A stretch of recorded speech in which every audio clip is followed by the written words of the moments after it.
Welcome to Hacking with Python 9, SSH Bruteforce. Every video will have all slideshows and code available in the description. I'll be assuming you already have an SSH server installed to test on.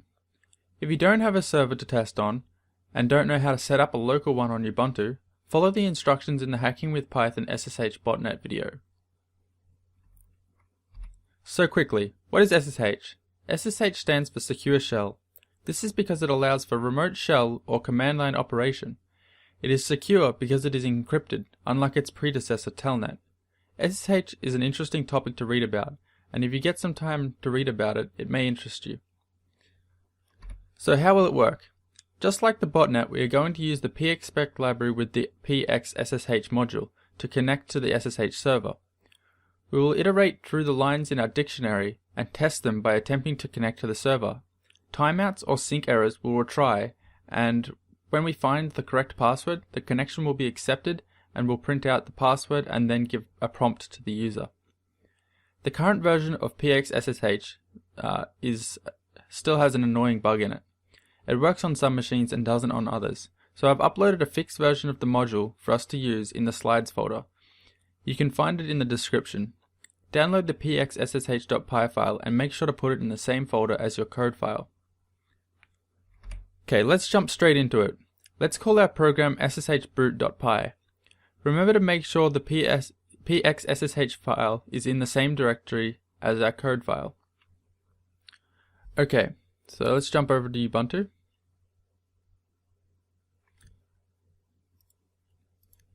And we'll start writing our code. So we want to vim, and we're going to call it sshbrute.py. Okay, now once we're in, we're going to import our pxSSH, so import pxSSH, and we're going to import argpass. So argpass is just like oppass, except it's made a lot more friendly and easier to use. Import time. Okay, now let's write our connect function. Our connect function is going to take a host, a user, and a password. So def connect, and we're going to have a host, user, and a password. Okay, now we're going to create a variable called fails. So we'll call it fails, and we'll set it to 0, and this is going to be for how many fails, just in case the SSH server is blocking our connection. So we'll set that to 0. So we're going to try, and we're going to create a pxSSH session, so we'll call that s. So s equals pxSSH.pxSSH, and that doesn't take any arguments. Now we want to try log in, so s.login, and we're going to pass in the host, the user, and the password. Now if it succeeds, it's going to go on to the next line. So we're going to print out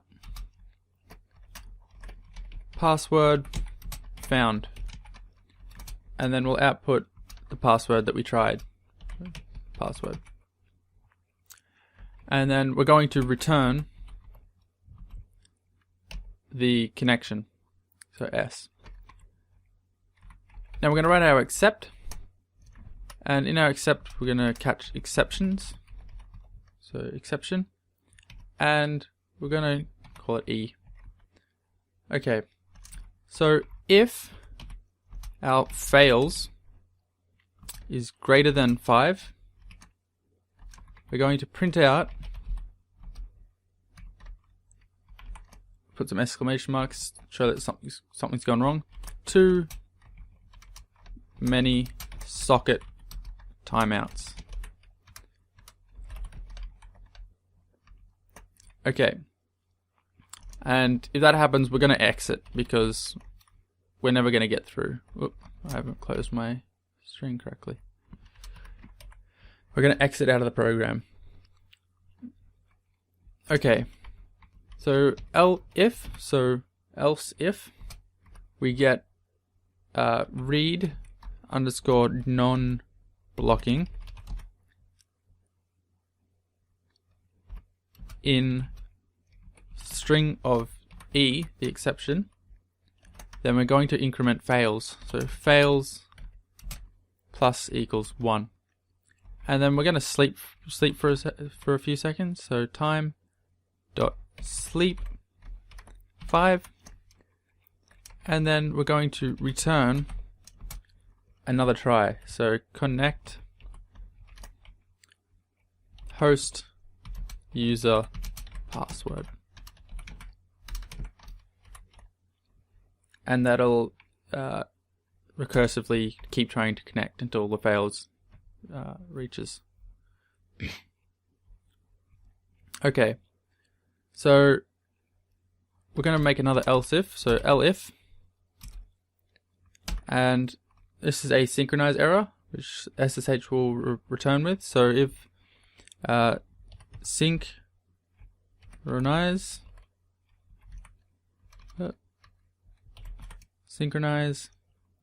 with original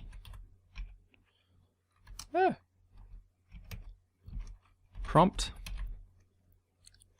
in string of E, then we want to time.sleep, and we'll only sleep for 1, and then we're going to try again. So return connect host user password. Then if none of this works, then what we're going to do is we're going to return none. So if it's another exception, so in other words we just couldn't connect because it timed out, then we're just going to return none. Okay. Def main, so our main function, and we're going to create our argpass parser. So parser equals argpass dot argument parser, and we're going to make our parser dot add underscore argument,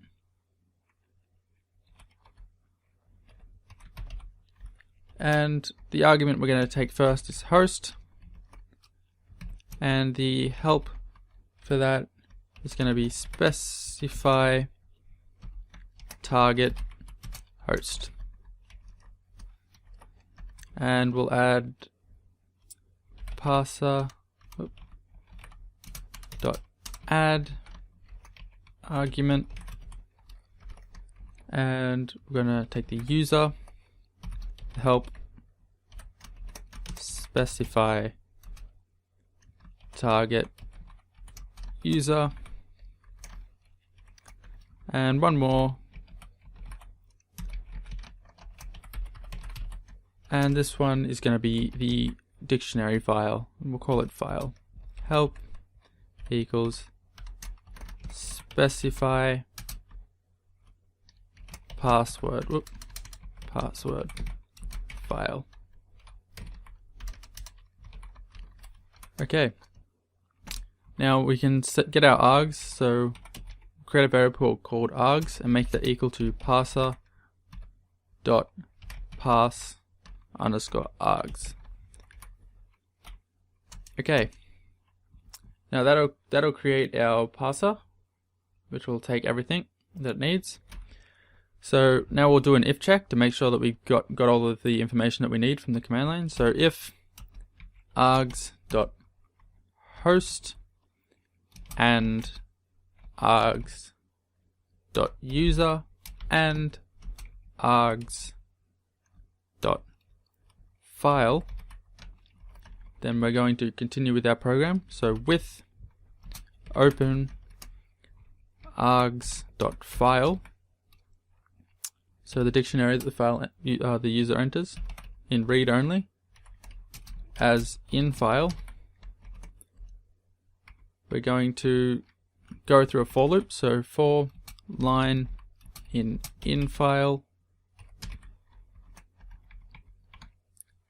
and in our for loop we're going to get our password, so our password is equal to line dot strip, and we're going to strip /r/n. Okay, now we want to print out that we're testing a new password, so we'll type out testing, and we'll add the string of password, just in case it's numbers. Okay, now we want to try and get our connection, so we'll call it con for the connection. It's equal to connect, and we're going to try and connect to args.host, args.user, and we're going to use password. Okay, now if con, so if we do get a connection, we're going to print out SSH connected, issue commands, Q or Q to quit. So that way the user knows that they've made a connection and they know how to quit. So now we'll grab a command from the user. So command equals raw underscore input, and we're just going to give them an arrow prompt. Now while command does not equal lowercase q and command does not equal uppercase q, we're going to send the command. So con dot send line, and then the command that we want to send, and then con dot prompt, so it's going to wait for the prompt back, and then we want to print out con dot before, so everything before the prompt. Okay, now we want to get a new command, so command equals raw underscore input, and we'll give them an arrow prompt again. Cool, now we'll go back to our first if, so if the arguments host, user and file aren't included, else we're going to print the parser.usage, and then we're going to exit. Okay, and that's our main written. So let's write our if. So if underscore underscore name underscore underscore is equal to underscore underscore main, then we're going to run main. Okay, now hopefully if I haven't made any mistakes, this should work. So I'll save this. Now if we have a look at the current directory, so ls.la, we've got my dictionary file, so I call it dict.txt, and I've got my px.ssh.py, and we've got our sshbrute.py. So if I just quickly open up my dict, so dict.txt, I've got 1, 2, 3, 4, 5, password, welcome, admin, login, Pokemon, and Ubuntu. And Ubuntu is the actual password for the SSH user. Okay, so I'll exit out of this and we'll give our program a shot. So I've our Python and our SSH brute.py,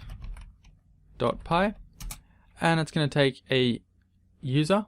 So, well, it's going to take a host first, sorry, so 127.0.0.1, because I want to connect to the SSH server on this machine.